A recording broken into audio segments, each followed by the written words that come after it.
की अलाइंस के जो कैंडिडेट हैं वो शबीर अहमद खान है, इस वक्त मेरे साथ वो एक्सक्लूसिव जुड़ चुके हैं। और सबसे पहले खान साहब, कंपटीशन काफ़ी हाई है सबसे डिस्ट्रिक्ट राजौरी के अंदर अगर देखा जाए तो यहाँ पर ओपोजिशन भी काफ़ी स्ट्रॉन्ग है, काफ़ी सारे कैंडिडेट यहाँ पर मैदान में हैं। और किस तरीके से देखते हैं ओपोजिशन को आप, कितनी स्ट्रॉन्ग है? थन्ना मंडी जो असम्बली सेगमेंट है 87 है, उसके जो हमारे माज़ज़ वोटरान हैं, चाहे वो दराल के हों, चाहे वो थन्ना मंडी के हों, चाहे वो मंजाकोट के हों, वो बड़े बाशऊर हैं। वो ये समझते हैं कि भारतीय जनता पार्टी जो है वो पिछले 10 साल से डायरेक्टली और इनडायरेक्टली यहाँ पे हुकूमत कर रही है जम्मू कश्मीर के अंदर। और उसने किस तरीके से यहाँ की आवाम को मुसीबतों में, परेशानियों में धकेला हुआ है और लोगों के काम नहीं हो रहे हैं। बेरोज़गारी डे बाई डे जो है वो बढ़ गई है। एक भी मैं कहूँगा कि आज अगर कोई पोस्ट निकलती है तो 3 महीने के बाद वो कैंसिल हो जाती है। कभी कहते हैं पेपर लीक हो गया, कभी कहते हैं जी इसमें कोई स्कैंडल हो गया, करप्शन हो गई, कुछ ना कुछ हो गया। तो मैं कहूँगा कि नौजवान भी परेशान है, किसान भी परेशान है, यहाँ के जो गरीब लोग हैं वो भी बड़े परेशान हैं। महंगाई जो है वो आसमान जो है वो छू रही है। तो इन सारी चीज़ों को लेके पीडीपी का जो है कि पीडीपी ने और बीजेपी ने 2015 के से लेके 2018 तक यहाँ रियासत जम्मू कश्मीर में बड़ी तबाही और बर्बादी की। अगर यहाँ पर स्टेट हमारी तोड़ी गई तो उसमें पीडीपी का रोल है, क्योंकि पीडीपी ने ही बीजेपी के साथ अलायंस करके यहाँ सरकार जो है बनाई थी।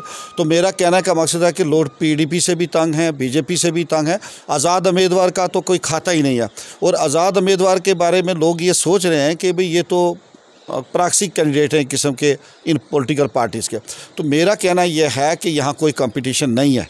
यहाँ पर दरहाल की जो माज़ज़ वोटरान है, थन्ना मंडी है या मंजाकोट है, उन्होंने एक वन साइडेड फैसला किया कि कांग्रेस और नेशनल कॉन्फ्रेंस ने ही हुकूमत बनानी है, हमारे काम नहीं हुए, हमारे बच्चे बेरोज़गार हैं, हमारी परेशानियाँ जो हैं वो ख़त्म कर सकती है अगर तो कांग्रेस एनसी ख़त्म कर सकती है। तो इसलिए कांग्रेस और एनसी के जो अलायंस कैंडिडेट मैं हूँ, इंशाअल्लाह ये माज़ज़ वोटरान जो है वो मुझे वोट देंगे और मुझे भारी अक्सरियत से कामयाब। खान साहब, आप पहले भी मिनिस्टर रह चुके हैं, एमएलए भी जो है वो रह चुके हैं।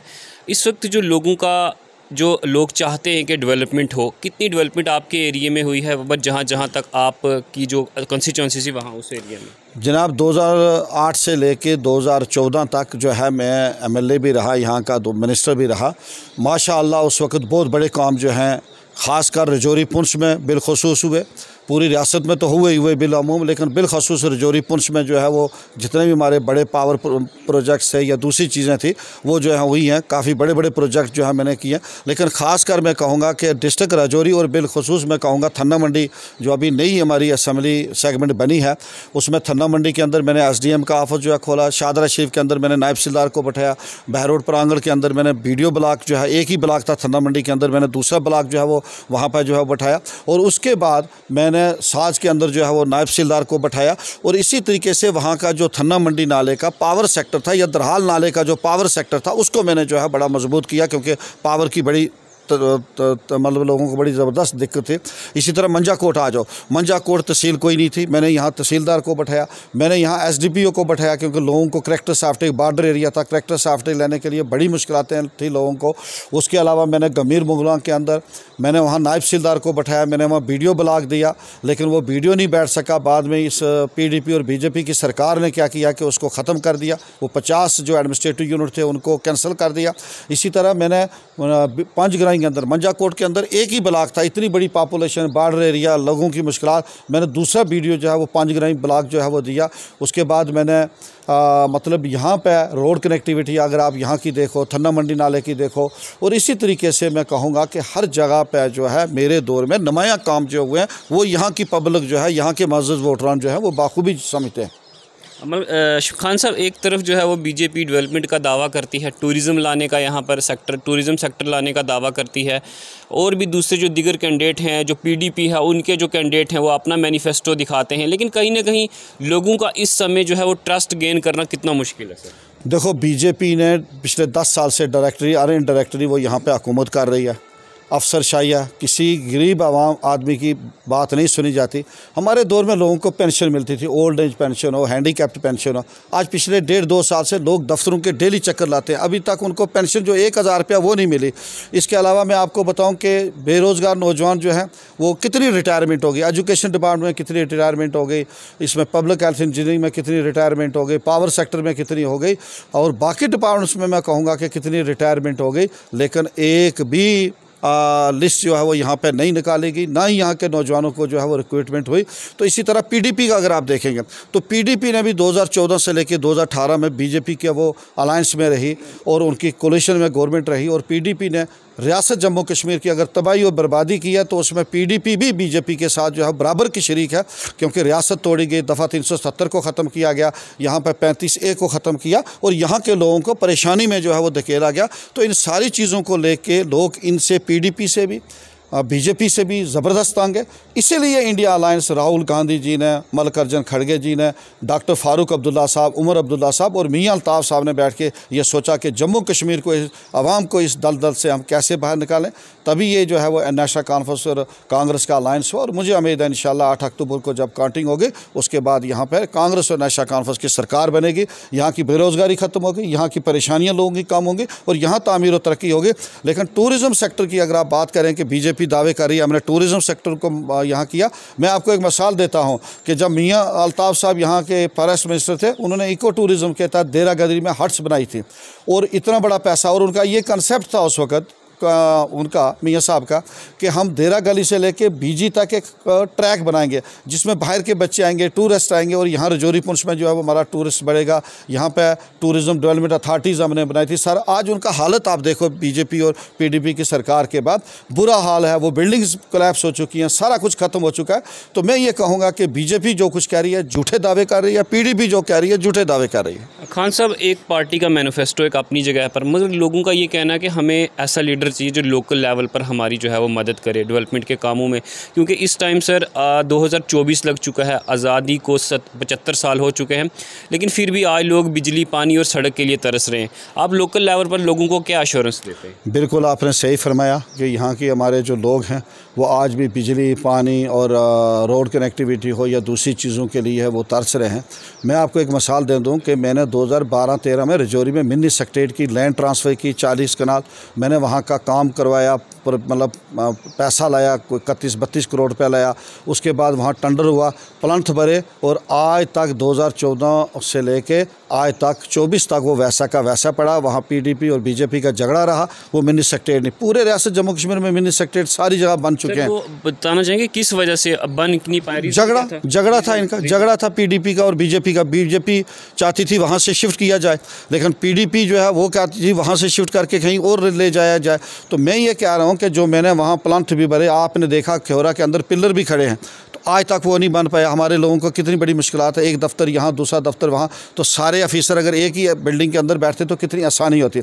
मैं आपकी चैनल के माध्यम से रजौरी, थन्ना मंडी, अपना पूरे डिस्ट्रिक्ट रजौरी को, ख़ासकर दरहाल के मअज़्ज़ज़ आवाम को, मअज़्ज़ज़ वोटरान को, थन्ना मंडी के मअज़्ज़ज़ वोटरान को, आवाम को और मंजा कोट के मअज़्ज़ज़ वोटरान और आवाम को ये यकीन दिलाना चाहता हूँ कि मैंने पहले भी आपके लिए काम किया है एज़ एमएलए, जो आपने मुझे मौका दिया एज़ मिनिस्टर, मैंने यहाँ पे जो है वो तामीर और तरक्की की, चाहे उसमें पावर सेक्टर हो, चाहे हेल्थ सेक्टर हो, चाहे रजौरी का मेडिकल कॉलेज हो, चाहे और बहुत सारी चीज़ हो। जम्मू कश्मीर की तारीख़ में जब मैं हेल्थ मिनिस्टर था तो मैंने 1600 sub centre at A time जो है वो लाया था, और रियासत जम्मू और सबसे ज़्यादा मैंने रजौरी डिस्ट्रिक्ट को जो है उस वक्त दिया था। और मैं आपको हर लिहाज से, चाहे यहाँ के राशन का मसला हो, चाहे पानी का मसला हो, चाहे बिजली का मसला हो, इंशाअल्लाह मुझे तजर्बा भी है काम करने का, क्योंकि पहले भी मैंने आपकी खिदमत किया। अगर इस बार थन्ना मंडी, दरहाल और मंजा कोट की आवाम मुझे मौका देती है, इंशाअल्लाह भारी अक्सरियत से मुझे कामयाब करते हैं, क्योंकि सरकार कांग्रेस और नेशनल कॉन्फ्रेंस की बननी है, सरकार मेरी होगी, मिनिस्टर मेरे होंगे, चीफ मिनिस्टर साहब हमारी पार्टी के होंगे या हमारे कोलिशन के होंगे। तो उसमें क्या होगा कि मैं आपकी डेवलपमेंट कराऊँगा और दिन रात एक करके आपकी खिदमत करूँगा। इसलिए मैं कहूँगा कि बीजेपी को भी आपने आजमा लिया, पीडीपी को भी आपने आजमा लिया, आज़ाद उम्मीदवार जो लोग हैं ये मैं कहूँगा कि इनका कोई खाता ही नहीं है। और आप देख रहे हैं कि आज़ाद उम्मीदवार को लोग इस वक्त जो है वो बिल्कुल जो है वो रिजेक्ट ही कर रहे हैं। बड़े अरसा पहले यहाँ रजौरी पुंछ में एक बार एक आज़ाद उम्मीदवार जीता था, वो रफ़ीक हुसैन खान से, वो भी 77 में। उसके बाद आप रजौरी पुंछ की हिस्ट्री देख लो कि रजौरी पुंछ में कोई आज़ाद उम्मीदवार जो है वो इलेक्शन नहीं जीता है। तो मैं ये मअज़्ज़ज़ वोटरान से गुजारिश करूँगा, अगर आप किसी आज़ाद उम्मीदवार को जो है वो वोट देते हो तो समझ लो आपने सीधा बीजेपी को, गवर्नमेंट को जो है वो वोट दिया, बीजेपी को वोट दिया, और उसका फ़ायदा डायरेक्ट डायरेक्टली जो है वो बीजेपी को होगा, पीडीपी को होगा। लिहाजा पीडीपी और बीजेपी दोनों इस रियासत के दुश्मन हैं।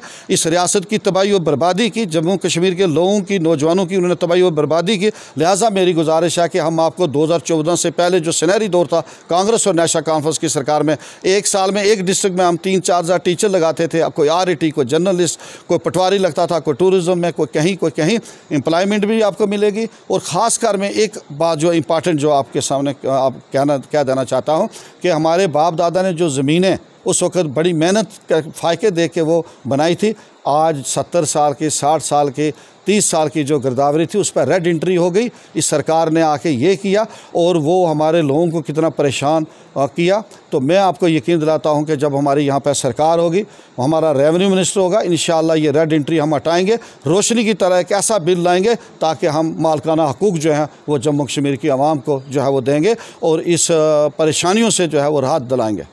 बहुत बहुत शुक्रिया खान साहब। शबीर खान साहब जो हमारे साथ थे इस वक्त और बता रहे थे किस तरीके से कि अगर मैं यहाँ पर जीतूँगा तो लोगों के जो मैं क्या क्या काम करूँगा और क्या क्या मेरा मंशूर है। बिल्कुल हम आपको उनसे जो है वो रूबरू करवा रहे थे। इस टाइम इलेक्शन का टाइम है और हम ये चाहते हैं, हमारी कोशिश रहती है कि हर एक जो मिनिस्टर्स या यहाँ पर MLA रह चुके हैं या फिर इलेक्शन कंटेस्ट कर रहे हैं, हम उनके व्यूज़ जो हैं वो आप तक पहुँचाने की कोशिश करें। जी सर, लास्ट पे एक मैं आपके माध्यम से जो है चैनल के माध्यम से यहाँ के जो नौजवान हैं थन्ना मंडी के, दरहाल के और मंजाकोट के, मैं आपको कहता हूँ कि आप उठो, आप मेरा साथ दे दो, आप अपने इंडियन नेशनल कांग्रेस और नेशनल कॉन्फ्रेंस के साथ दे दो। हमारी सरकार होगी और इंशाअल्लाह हम आपको एक सुनहरी दौर जो है, जो 2014 से पहले यहाँ का सुनहरी दौर था, वो आपको जो है वो वापस देंगे और इंशाअल्लाह जो भी परेशानियाँ, मुश्किलातें यहाँ के, आपके रोज़गार के साधन जो हैं वो क्रिएट किए जाएंगे। इसी तरह आपका लोन सिस्टम है, जो भी सिस्टम है उसको बेहतर किया जाएगा और ये सही एडमिनिस्ट्रेशन यहाँ जम्मू कश्मीर के अंदर हम आपको जो है वो देंगे। बहुत शुक्रिया। और मैं आपसे हमेशा जो है एक बात कहता हूँ कि आप लोग जो है वो डेवलपमेंट के नाम पर वोट कीजिए, ना कि